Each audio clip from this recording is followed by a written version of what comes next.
بالعالمین والصلاة والسلام علی سید المرسلین وعلی آلہ واصحابہ اجمعین. قال اللہ تبارک و تعالی فی الکلام المجید والفرقان الحمید. اعوذ باللہ من الشیطان الرجیم. بسم اللہ الرحمن الرحیم. وَإِذْ يَرْفَعُ إِبْرَاهِيمُ الْقَوَاعِدَ مِنَ الْبَيْتِ وَإِسْمَاعِيلُ رَبَّنَا تَقَبَّلْ مِنَّا إِنَّكَ أَنْتَ السَّمِيعُ الْعَلِيمُ رَبَّنَا وَاجْعَلْنَا مُسْلِمَيْنِ لَكَ وَمِنْ ذُرِّيَّتِنَا أُمَّةً مُسْلِمَةً لَكَ وَأَرِنَا مَنَاسِكَنَا وَتُبْ عَلَيْنَا إِنَّكَ أَنْتَ التَّوَّابُ الرَّحِيمُ.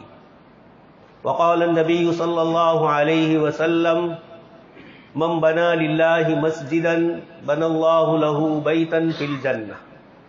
صدق الله العظيم وصدق رسوله النبي الكريم ونحن على ذلك لمن الشاهدين والشاكرين والحمد لله رب العالمين. محترم و مکرم حضرات علماء کرام اور ایمان والے بھائیوں، ماشاء اللہ مسجد کے سلسلے کی فضیلتیں اور مسجد کے آداب، اصول اور احکام ہمارے حضرت مفتی صاحب نے بہت اچھے انداز میں، اثباتی انداز میں ہمیں بہت ساری وہ نصیحتیں فرمائی جو ہمارے مسجدوں کے سلسلے کے آداب اور اصول میں کچھ کمی ہو رہی ہے. دوستوں اور بزرگوں، مسجد مسلمان کے لیے ایسی ہی ہے جیسے انسان کے لیے دل. یہ دھڑکتا ہوا دل جب تک دھڑکے گا انسانی باڈی اور اس کا جسم سلامت رہے گا. یہی حال ہماری ان مسجدوں کا ہے. جب تک مسجد اور اللہ کے ذکر سے ہم قائم رہیں گے وہاں تک اللہ تبارک و تعالیٰ کی رحمتیں، اللہ پاک کے انوارات اور اللہ پاک کی طرف سے جو وعدے ہیں اللہ پاک کی طرف سے اس کی تکمیل ہو. میں نے آپ حضرات کے سامنے کلام پاک کی ایک آیت تلاوت کی جو سیدنا حضرت ابراہیم علیہ السلام اور حضرت اسماعیل علیہ السلام نے بیت اللہ کی دوبارہ تعمیر کے موقع پر فرمائی. وَإِذْ يَرْفَعُ إِبْرَاهِيمُ الْقَوَاعِدَ مِنَ الْبَيْتِ وَإِسْمَاعِيلُ، جس وقت حضرت ابراہیم علیہ السلام اور حضرت اسماعیل علیہ السلام بیت اللہ کے پایوں کو اٹھا رہے تھے. پہلی تعمیر ہو چکی تھی اور کئی مرتبہ اس پر احوال آئے. طوفان نوح کے بعد یہ سب سے پہلے حضرت ابراہیم علیہ السلام اس کے پایوں پر اس عمارت کو کھڑی کر رہے تھے. تو اللہ پاک نے فرمایا وَإِذْ يَرْفَعُ إِبْرَاهِيمُ الْقَوَاعِدَ مِنَ الْبَيْتِ وَإِسْمَاعِيلُ، بیت اللہ کے ان پایوں کو جس وقت کھڑے کر رہے تھے اس موقع پر وہ یہ فرما رہے تھے ربنا تقبل منا انک انت السمیع العلیم. دوستو اور بزرگوں، لفظ یرفع فرمایا وَإِذْ يَرْفَعُ إِبْرَاهِيمُ الْقَوَاعِدَ. اور ہمارے قاری صاحب نے جو سورہ نور کی آیتوں کی تلاوت کی اس میں بھی اللہ تبارک و تعالیٰ نے رجال لا تلہیہم تجارت ولا بیع، ان کی جو صفات ذکر فرمائی فی بیوت اذن اللہ ان ترفع. یہاں بھی لفظ رفع فرمایا. تو رفع کا معنی بلندی ہے. ظاہری اعتبار سے بھی جیسے حضرت مفتی صاحب نے فرمایا ہم نے مسجد کے اس ظاہر کے ڈھانچے کو مکمل کیا اور ہمارے بھائیوں نے جس طریقے سے محنت کی ہے اور اللہ کے گھر کو اس کی ظاہری شکلوں کے ساتھ مکمل مزین اور شاندار طریقے سے اپنی کوششیں، اپنی سعی، اپنا روپیہ، اپنا مال، اپنی صلاحیتیں جو لگائی، یہ مسجد کی ظاہری رفع اور بلندی ہے. اس کے ساتھ اس کی باطنی بلندی کے لیے حضرت ابراہیم علیہ السلام نے دو چیزیں فرمائی. سب سے پہلے ارشاد فرمایا ربنا تقبل منا انک انت السمیع العلیم. یہ جو عمل ہم نے کیا ہے کسی دکھلاوے کے لیے نہیں کیا ہے، کوئی نام و نمود اور اپنی شہرت کے لیے نہیں کیا ہے. حضرت ابراہیم علیہ السلام نے دعا کا اخلاص بتلایا کہ یہ صرف اور صرف تقبل منا، آپ قبول فرما لیجئے. جس کے لیے بنائی ہے وہ ذات قبول فرمائے، دنیا اس کو پسند کرے یا نہ کرے. یا دنیا والے اس کو پسند کرے اور وہ پسند نہ کرے تو پھر اس سے کوئی فائدہ نہیں. اس لیے ابراہیم علیہ السلام نے سیدھی توجہ فرمائی اللہ پاک کی ذات عالی کی طرف اپنی قبولیت کی درخواست کرتے ہوئے ربنا تقبل منا انک انت السمیع العلیم. آپ ہی سننے والے ہیں اور آپ ہی جاننے والے ہیں. ہمارے دل کے راز اور دل کی نیتوں کو آپ ہی جان رہے ہیں. ہمارے دل کی اندرونی آپ کی ذات کے ساتھ جو قرن ہے وہ آپ ہی سننے والے. اس لیے حضرت ابراہیم علیہ السلام نے اللہ پاک کی ان صفات کے ذریعے ہم بنانے والوں کو، تعمیر کرنے والوں کو، ظاہری شکلیں آباد کرنے والوں کو یہ نصیحت فرمائی کہ اپنے اس عمل کے اندر اللہ پاک کی رضامندی مقصود، اخلاص اور للہیت مقصود ہو. یہی اللہ پاک کے یہاں قابل قبول ہوتا ہے. جس عمل کے اندر انما الاعمال بالنیات، جس عمل کے اندر جتنا اخلاص ہوتا ہے وہ عمل اتنا ہی اللہ پاک کے یہاں قابل قبول ہوتا ہے. دوسری چیز آگے اللہ پاک سے دعا فرمائی ربنا وجعلنا مسلمین لک ومن ذریتنا امۃ مسلمۃ لک. دوسری چیز فرمائی آپ ہمیں اپنا فرما بردار بنا دیجیے. مسلم، اسلام کا معنی اللہ پاک کے احکام کے آگے اپنے آپ کو مکمل سپرد کر دینا، مکمل سر تسلیم جس کو اردو میں بولتے ہیں، اپنے آپ کو مکمل اللہ تبارک و تعالیٰ کے آگے پہنچا دینا. عجیب ہے یہ جملہ حضرت ابراہیم علیہ السلام کا. ایک طرف آپ نے امتم مسلمۃ لک آگے فرمایا اور آگے دعا فرمائی، اس میں بھی جناب نبی اکرم صلی اللہ علیہ وسلم اور امت مسلمہ کے لیے لفظ فرمایا اسلام کا. پوری زندگی حضرت ابراہیم علیہ السلام کی اللہ پاک کی فرما برداری میں لگی ہے. وہ اللہ کا بندہ اللہ کے گھر کی تعمیر کے موقع پر، بیت اللہ کی تعمیر کے موقع پر یہ دعا کر رہا ہے اللہ تبارک تعالیٰ کی ذات عالی سے ربنا وجعلنا مسلمین لک، آپ کے لیے ہمیں مکمل فرما بردار بنائیے. اتنی آپ کی زندگی ہے کہ اللہ پاک نے خود کتاب اللہ میں فرمایا وَإِبْرَاهِيمَ الَّذِي وَفَّى. حضرت ابراہیم علیہ السلام کی تعریف میں فرمایا عشق کی دنیا میں وفاداری یہ سب سے بڑا عمل سمجھا جاتا ہے. اللہ پاک فرماتے ہیں وَإِذِ ابْتَلَىٰ إِبْرَاهِيمَ رَبُّهُ بِكَلِمَاتٍ فَأَتَمَّهُنَّ. ابراہیم علیہ السلام کو ہم نے مختلف طریقوں سے آزمایا اور وہ اس امتحان میں مکمل ہوئے. صرف مکمل ہی نہیں، آگے آیت میں فرمایا وَإِبْرَاهِيمَ الَّذِي وَفَّى. حضرت ابراہیم علیہ السلام نے مکمل وفاداری کی. یہ اتنی وفاداری ہے کہ وہ ایک عمل کرنے جا رہے ہیں قربانی کا، وہاں بھی اللہ پاک فرماتے ہیں فَلَمَّا أَسْلَمَ. جب باپ اور بیٹے دونوں نے اسلام کیا یعنی فرما برداری کی آخری شکل اپنائی. اللہ پاک نے یہ نہیں فرمایا فلما ذهب، یہ گئے یا وہ وہاں پہنچے، بلکہ فلما اسلم وتلہ للجبین، حضرت اسماعیل کو سلایا گیا اور یہ جو عمل کیا گیا اللہ پاک نے اس کو بھی فرمایا اسلم. معلوم یہ ہوتا ہے کہ مسجد سے تعلق حضرت ابراہیم علیہ السلام نے بتلا کر ایک طرف دعا کی قبولیت کے ذریعے اخلاص فرمایا، دوسرا اس کے ساتھ مسجد کا سب سے بڑا جو عمل ہے نماز. اقیم الصلاۃ لذکری.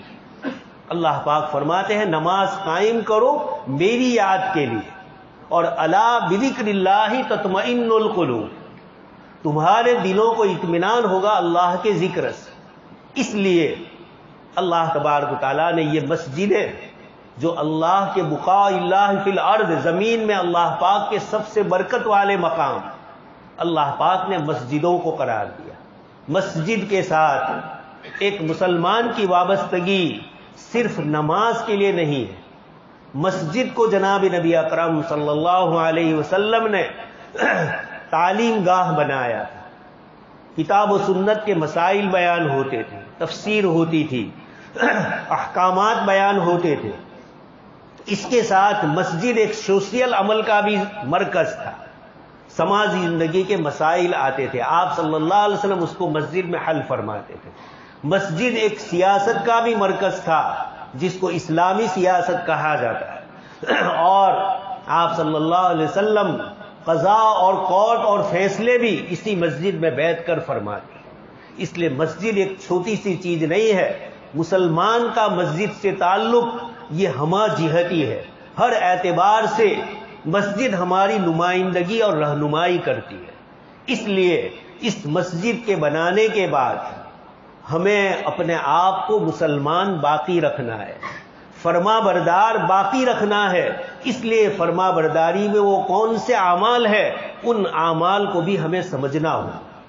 حضرت مفتی صاحب نے تفسیر, تعلیم, دعوت و تبلیغ کے حلقے, چہل پہل دعوت و تبلیغ کی, یہ ساری وہ چیزیں ہیں جو حضرت ابراہیم علیہ السلام کی دعا میں شامل ہے.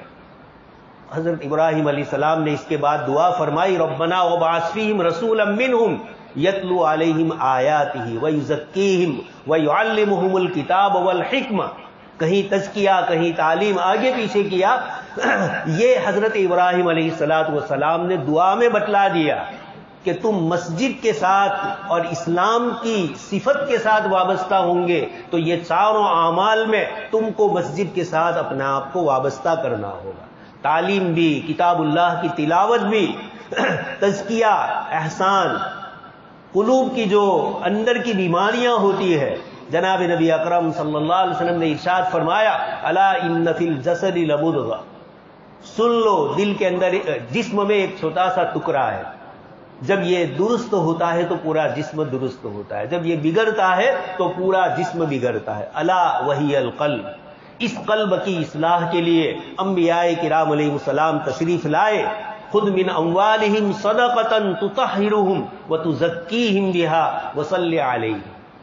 آپ صلی اللہ علیہ وسلم کو فرمایا جا رہا ہے صحابہ کرام کی زکوٰۃ اور صدقات جب وہ آپ کے پاس لے کر آئے تو آپ قبول کریں, اور آپ کا ان کے اس صدقے کو قبول کرنا ان کے لیے تزکیہ, ان کے دل کی صفائی ہوگی کہ مال کی محبت دل سے نکلی اور بندے نے اپنے مال میں سے ایک حصہ اللہ پاک کی ذات عالی کی رضامندی کے لیے دیا. یہ جو اخلاص ہے, اس اخلاص کو قبول کر کے آپ صلی اللہ علیہ وسلم کو حکم ہوا وصلی علیہم, آپ ان کے لیے دعا کیجیے. خیر, تو اللہ کے نبی صلی اللہ علیہ وسلم جو حضرت ابراہیم علیہ السلام کی دعاؤں کا صدقہ ہے, اور آپ صلی اللہ علیہ وسلم نے اسی آیت کی طرف اشارہ کر کے فرمایا کہ حضرت ابراہیم علیہ السلام نے میرے لیے دعا فرمائی.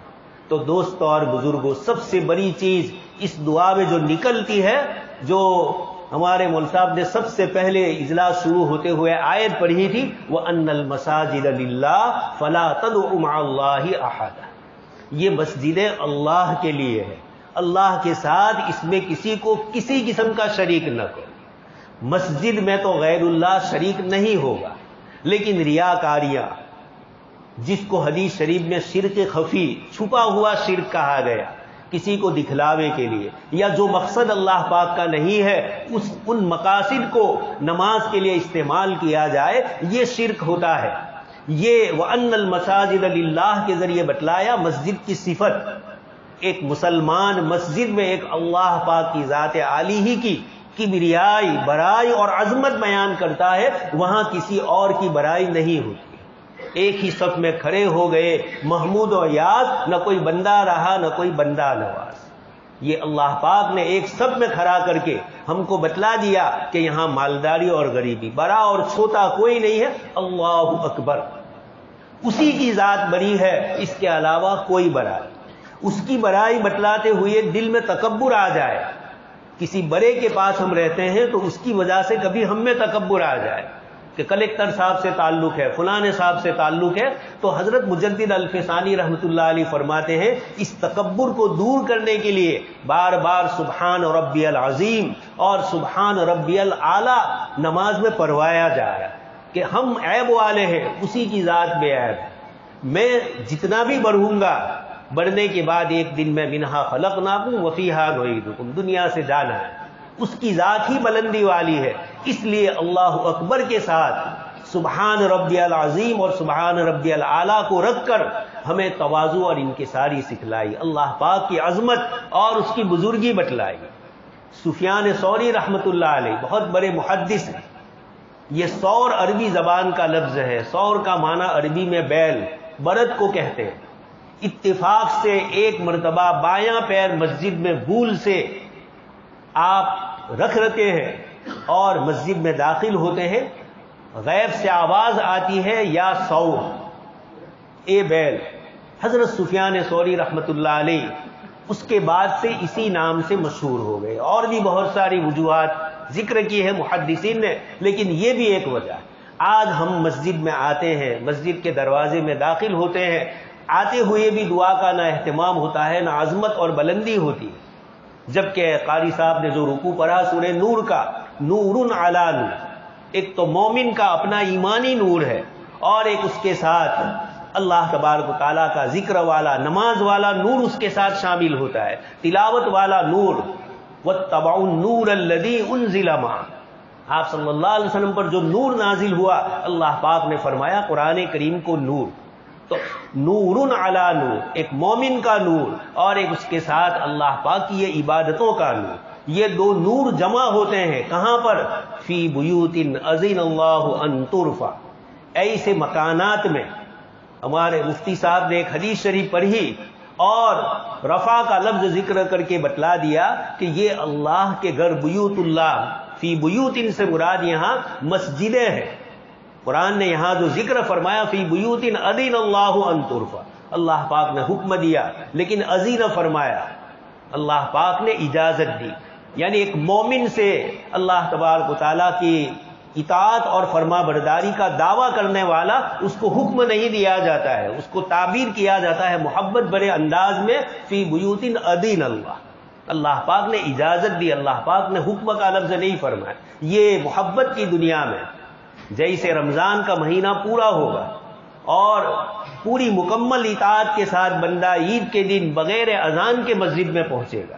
سب سے پہلے عید کی اذان نہیں ہوتی، آپ جانتے ہیں عید کے دن 5 نمازوں کے بجائے 6 نمازیں، لیکن پہلی نماز اپنی خوشی کا اظہار بغیر اذان کے، گویا اتنی مشق ہو چکی ہے کہ اب بغیر بلائے بندے کے دل کی طلب ہے میں اپنی خوشی کا اظہار سب سے پہلے اللہ کے گھر جا کر کروں گا اور بعد میں اپنی خوشی کو ظاہر کروں گا۔ یہ اعتدال جناب نبی اکرم صلی اللہ علیہ وسلم نے عبادتوں میں اور خوشی کے موقعوں پر بتلایا۔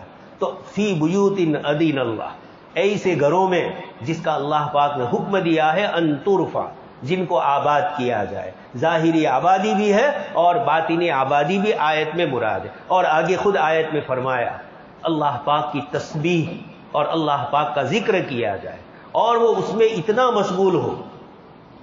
رجال لا تلہیہم تجارت ولا بیع عن ذکر اللہ، مسجد سے ایسے لوگ وابستہ ہوتے ہیں۔ حدیث شریف آپ سن چکے، قیامت کے دن اللہ پاک کے عرش کے سائے کے علاوہ اور کوئی سایہ نہیں ہے۔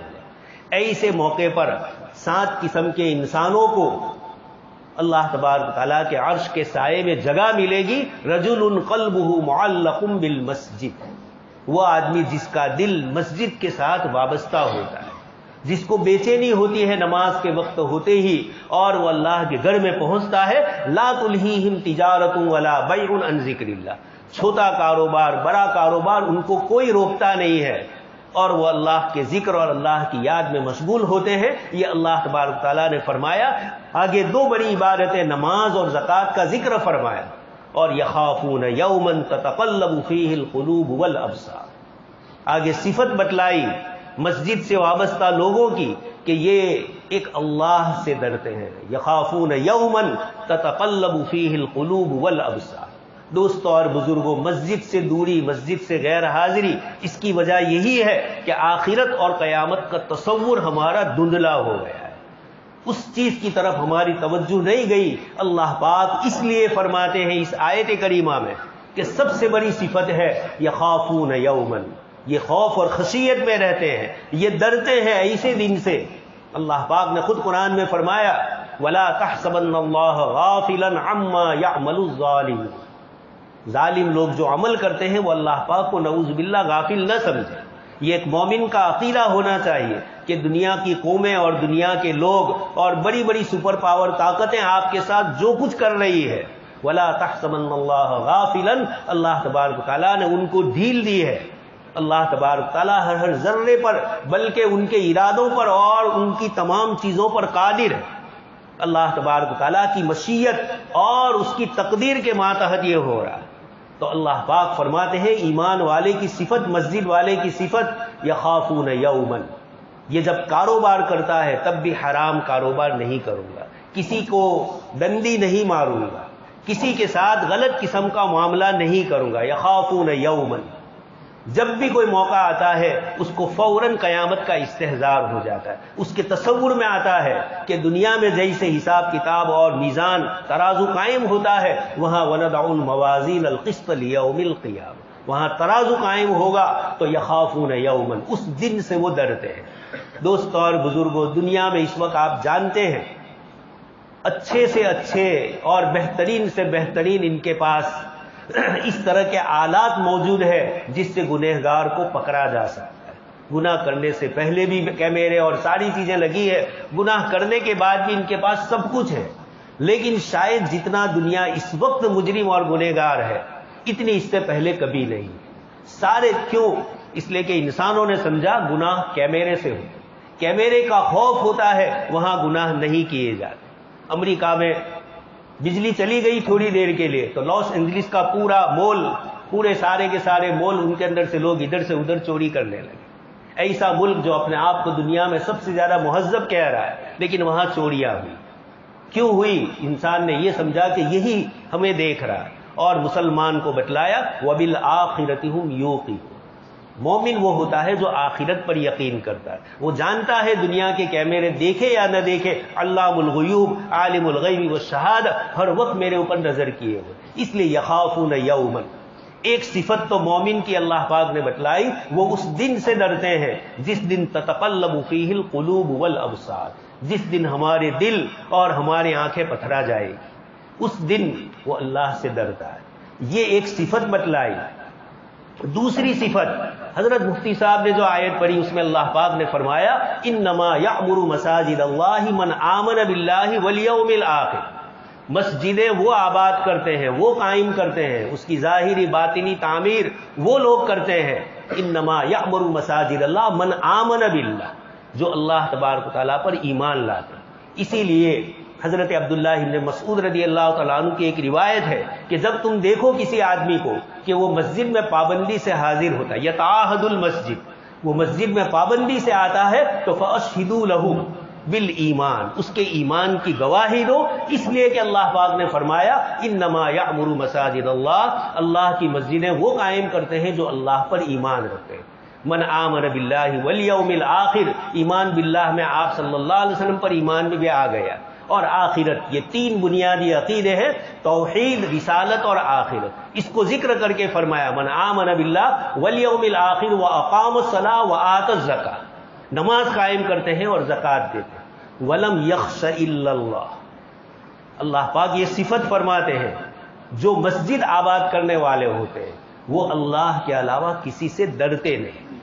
وہاں فرمایا یخافون یومن، ڈرتے ہیں تو اللہ سے، اور نہیں ڈرتے ہیں لا یخافون فی اللہ لومۃ لائم، کسی ملامت کرنے والے کی ملامت کی ان کو کوئی فکر نہیں ہوتی ہے۔ تو ولم یخش الا اللہ، ایک اللہ کے علاوہ کسی سے نہیں ڈرتے۔ معلوم ہوا کہ مسجد سے وابستہ ہو جائیں گے تو بندوں کا، مخلوق کا، سپر پاور طاقتوں کا کسی کا خوف نہیں ہوگا، اور اگر مسجد سے دور رہے تو معمولی سی چیز اس سے آدمی کو ڈر پیدا ہوگا۔ رات کو بلی اگر آ گئی اور کوئی شور ہوا تب بھی آدمی ڈرے گا، اس لیے کہ جب اللہ کا خوف آئے گا تو اللہ سارے خوف نکال دیں گے، اور جب اللہ کا خوف نکلے گا تو چھوٹی چھوٹی چیزوں کا، مخلوق کا خوف بھی اللہ تبارک تعالیٰ پیدا کرے گا۔ اس لیے دوستوں اور بزرگوں، مسجد کا جو پیغام ہے یہ اسلام اور فرما برداری۔ اس وقت سب سے بڑی کوشش یہ ہو رہی ہے کہ مسلمان کو اللہ تبارک تعالیٰ کی ذات عالی اور اس کی صفات سے دور کیا جائے۔ جو طاقت اور قدرت اللہ پاک نے اپنے پاک کلام میں، اللہ پاک کا فضل اور احسان ہے کہ اس نے اپنی پہچان اپنے پاک کلام کے ذریعے اور اپنے رسول صلی اللہ علیہ وسلم کی زبان پر ہمیں بتلائی کہ اللہ پاک کی معرفت، وہ کتنی طاقت والا ہے، کتنی قدرت والا ہے، وہ کون کون سی چیزوں کو کرتا ہے، اور مخلوق اگر یہ کرے تو وہ اس کو کس طرح رد کرتا ہے۔ یہ ساری قوت اور طاقت قرآن کریم کی مختلف آیتوں میں اور مختلف صفات میں نبیوں کے قصوں کے ذریعے اور قوموں کے قصوں کے ذریعے اللہ پاک نے اپنی قدرت اور طاقت ہی کو ہمیں بتلایا ہے۔ یہ سب سے بڑا ہتھیار ہے۔ آپ کو ذرا سی کوئی تکلیف ہو اور کوئی آفیسر یہ کہہ دے کہ جب بھی آپ کو کوئی پریشانی ہو آپ ہمیں فون کر دینا، ہم مسئلہ حل کر دیں گے۔ مخلوق ہے، بندہ ہے، اس کے اوپر بھی ہے دوسرے۔ اسی لیے قرآن نے فرمایا وَلَا يَخَافُ عُقْبَاهَا۔ مخلوق کوئی بڑے سے بڑا بادشاہ بھی کسی کو اگر سزا دینا چاہے تو بادشاہ کو ڈر ہوتا ہے بدلے کا۔ اللہ پاک کے لیے فرمایا وَلَا يَخَافُ عُقْبَاهَا۔ اللہ پاک کی ذات ایسی ہے جب وہ کوئی سزا دیتا ہے تو اس کو کسی کا خوف نہیں۔ اگرچہ آیت کی دوسری تفسیر بھی ہے، لیکن ایک تفسیر یہ بھی کی گئی کہ اللہ پاک کی ذات عالی کو کوئی سزا دینے میں خوف نہیں ہوتا ہے۔ مخلوق بڑے سے بڑا ہو تب بھی اس کو خوف ہوتا ہے۔ ہارون رشید بادشاہ رئی شہر میں ہے اور اتفاق سے حضرت عبداللہ ابن مبارک رحمۃ اللہ علیہ حدیث شریف کا درس دے رہے، ان کو چھینک آئی، انہوں نے الحمدللہ کہا، اور حدیث شریف سننے والا جو مجمع تھا ان کی زبان سے نکلا یرحمک اللہ۔ مجمع بڑا تھا اور آواز زور سے نکلی۔ ہارون اپنے محل میں ہے اور کتنا بڑا بادشاہ، بادل کا ایک ٹکڑا جا رہا تھا، ہارون رشید اپنے محل میں بیٹھے ہوئے اور ہارون رشید اس سے کہہ رہا ہے امطری حیث شئتی یؤتی الی خراج، تو جہاں جا کر برسے گی وہ میری حکومت ہوگی۔ اس لیے کہ ایک طرف افریقہ کے اس کنارے موروکو مراکش سے لے کر چائنا تک اور اوپر میں سائبیریا سے لے کر نیچے ہندوستان تک یہ پورا علاقہ یہ ان خلفاء کے قبضے میں تھا۔ اللہ پاک نے اتنی وسیع و عریض حکومت ہارون رشید کو عطا کی تھی، لیکن یہی ہارون ایک چھینک کے جواب کو سن کر، زور سے آواز سن کر یہ خطرہ محسوس کر رہا ہے کہ شاید کسی نے بغاوت کر دی، اس لیے ہارون گھبرا گئے۔ جب تحقیق کی گئی پتہ چلا کہ صرف کوئی بات نہیں ہوئی، عبداللہ ابن مبارک کے درس میں یہ ہوا ہے، تو اس کے بعد زبیدہ خاتون جو ان کی اہلیہ تھی، انہوں نے کہا ہارون تمہاری حکومت لوگوں کے جسموں پر ہے اور ان علماء کرام کی حکومت لوگوں کے قلوب پر ہے۔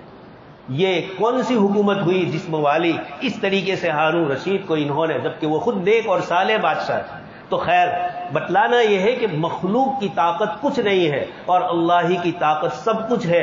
دوستو اور بزرگوں، اس وقت ہندوستان میں مختلف طریقوں سے محنتیں ہو رہی ہے کہ اللہ تبارک تعالیٰ کی ذات عالی اور اس کی صفات میں دوسروں کو مختلف طریقے سے شریک کیا جائے۔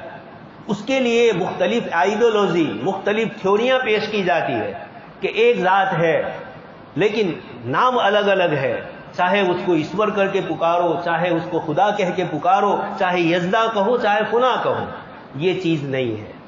اللہ کی ذات اس کی صفات کے ساتھ اکیلے اور یکتا ہے۔ قل هو اللہ احد، واحد نہیں فرمایا، قل هو اللہ احد، آپ فرما دیجئے کہ وہ اللہ ایک ہی ہے، کسی قسم کا جز میں، کل میں، صفات میں، اخلاق میں، حقوق میں، اختیارات میں کوئی اس کے ساتھ شریک نہیں ہے۔ قل هو اللہ احد، وہی اللہ ایک ہے۔ یہ مسجد کی ہمیں آواز ہے وَأَنَّ الْمَسَاجِدَ لِلَّهِ۔ اس مسجد سے جب ہم اس اخلاص کے ساتھ اللہ اکبر کہیں گے تو انشاءاللہ مسجد سے باہر نکل کر جب حالات ناخوشگوار ہوں گے، کفر اور شرک کی دعوت دی جائے گی، اس وقت یاد آئے گا کہ یہی وہ ایک جماعت ہے جن کے لیے ابراہیم علیہ السلام نے دعا فرمائی تھی کہ یہی فرما بردار جماعت۔ دنیا کچھ بھی کرے، ایک ہاتھ میں سورج اور ایک ہاتھ میں چاند رکھ دیا جائے، تب بھی اللہ کے نبی نے فرمایا قولوا لا الہ الا اللہ تفلحوا، یہی ایک کلمہ ہے، اگر یہ کہیں گے تو عرب و عجم سب کے سب ان کے غلام بن جائیں گے۔ پہلے تو مشرکین سمجھے کہ کوئی جملہ ایسا ہوگا کہ اگر ہم کہہ دیں گے تو اس پر ہمیں حکومت مل جائے گی، تو ابو جہل وغیرہ نے کہا ایک کلمہ نہیں 10 کلمہ سننے کے لیے تیار ہے، لیکن جیسے ہی آپ صلی اللہ علیہ وسلم نے فرمایا قولوا لا الہ الا اللہ، وہ اللہ کو مانتے تھے لیکن صفات میں اللہ کے ساتھ غیروں کو شریک کرتے۔ سورہ صاد میں انہوں نے خود کہا اجعل الآلہۃ الہ واحدہ ان ھذا لشیء عجاب، کیا ایک ہی خدا، ساری قوتیں اور طاقتیں اسی کے پاس؟ یہ سمجھ سے باہر تھا۔ اس لیے انہوں نے مختلف شکلیں بنائی کہ فلانی چیز شکتی کی دیوی، فلانی گنان کی دیوی، فلانی اس کی دیوی، فلانی اس کی دیوی. ہم کہہ رہے ہیں کہ نہیں، اللہ کی ذات کے علاوہ کوئی نہیں. اللہ پاک نے ایک آیت میں فرمایا اللہ الذی خلق سبع سماوات ومن الارض مثلہن. اللہ پاک نے 7 زمینیں بنائی، 7 آسمان بنائے، اور یتنزل الامر بینہم، ان کے درمیان اللہ پاک کے احکام نازل ہوتے ہیں، اللہ پاک کے احکام رائج ہوتے ہیں. لِتَعْلَمُوا أَنَّ اللَّهَ عَلَى كُلِّ شَيْءٍ قَدِيرٌ وَأَنَّ اللَّهَ قَدْ أَحَاطَ بِكُلِّ شَيْءٍ عِلْمًا. اللہ پاک کی صفت قدرت بتلائی اور صفت علم بتلائی کہ اللہ پاک ہر چیز پر قادر ہے، کوئی روک نہیں سکتا ہے، کوئی کسی قسم کی رکاوٹ نہیں. اور اللہ پاک علیم ہے، اللہ پاک سے بڑھ کر کوئی کسی چیز کا احاطہ اور کسی چیز کو جان نہیں سکتا ہے. اس لیے اس وقت ایک مستقل محنت کر کے ہمارے بچوں کو آئندہ اسکولوں میں وید کی تعلیم دی جائے گی، خاص کر کے گیتا کی تعلیم دی جائے گی، اور اس کے اندر یہ ساری چیزیں آئے گی الگ الگ طریقے سے. اس لیے کہ ہندو مذہب کا بہت سارے علماء نے مطالعہ کیا، میں نے بھی کچھ تھوڑا مطالعہ کیا، تو یہ محسوس ہوتا ہے کہ اللہ پاک کی ذات اور صفات کے متعلق یہ لوگ کسی ایک نتیجے تک نہیں پہنچے. کبھی کہتے ہیں وہ نیراکار ہے، نرنکار ہے، اس کا کوئی آواز نہیں، اس کی کوئی یہ نہیں، اور کبھی پھر اس کے ساتھ اوتار کی شکل میں اس کو اوپر سے نیچے آنا. جب مخلوق میں فساد پھیل جاتا ہے روئے زمین پر، تو بھگوان خود اوپر سے نیچے انسانی شکل اپنا کر آتے ہیں اور پھر انسانوں کی رہنمائی کرتے ہیں. یہ اس طرح کا جو تصور ہے، اس لیے میں نے آپ کو کہا یہ ساری قومیں اس میں تباہ ہوئی ہے. مشرکین مکہ بھی، ہندوستان کے ہندو بھی، اور یہی حال ایران کے پارسیوں کا، اور یہی حال جاپان کے بودھ لوگوں کا. ان سب کا یہ حال ہے، یہ اللہ پاک کی صفات اور ذات کو سمجھ ہی نہیں پائے ہیں، اور اسی چکر میں قرآن کریم وہ واحد کتاب ہے جس نے اللہ تبارک تعالیٰ کی صفات کو اتنا کھول کر واضح کر کے بتلایا. یعنی ہم مخلوق ہے، ہم اللہ کی صفت کو نہیں جان سکتے. میں اور آپ سب دیکھ رہے ہیں چیزیں سامنے، لیکن آنکھ کے نیچے کی چیز نہیں دیکھ پا. یہ انسانی کمزوری ہے. پیٹ میں اندر کیا ہو رہا ہے، کھانا کس طریقے سے ہضم ہو رہا ہے، پورا نظام کس طرح چلتا ہے، کوئی نہیں جانتا. تو انسان اپنے جسم کی چیزوں کو نہیں جانتا، وہ کیا عالم کی اتنی وسیع و عریض نظام کو جان سکے گا.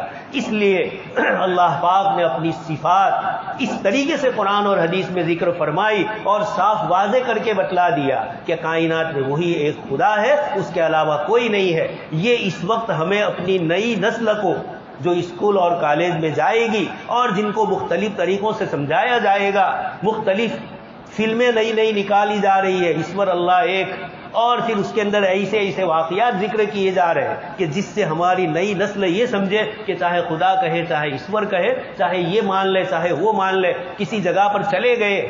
یعنی مشرکین نے اور غیروں نے یہ کہا تھا، آپ صلی اللہ علیہ وسلم اور مشرکین کے مکالمے قرآن نے ذکر کیے ہیں. یہ کوئی ایسی چیز نہیں ہے، آج بھی وہی سوالات اور جوابات ہو رہے ہیں جو قرآن کریم نے ذکر کیا. اس لیے مفتی صاحب نے فرمایا قرآن کے اسباق بھی ہماری مسجدوں میں ہونے چاہیے تاکہ پتہ چلے کہ قرآن نے جو چیز کہی ہے یہ کائنات کا اطل قانون ہے اللہ پاک کا، کوئی اور بیان نہیں کر سکتا. اس لیے میں نے آپ سے کہا کہ جو صفات اللہ پاک اپنی بتلاتے ہیں، ہمیں ہمارے حوالے ہوتے تو ہم اللہ کی صفات نعوذ باللہ کیا کیا ذکر کرتے.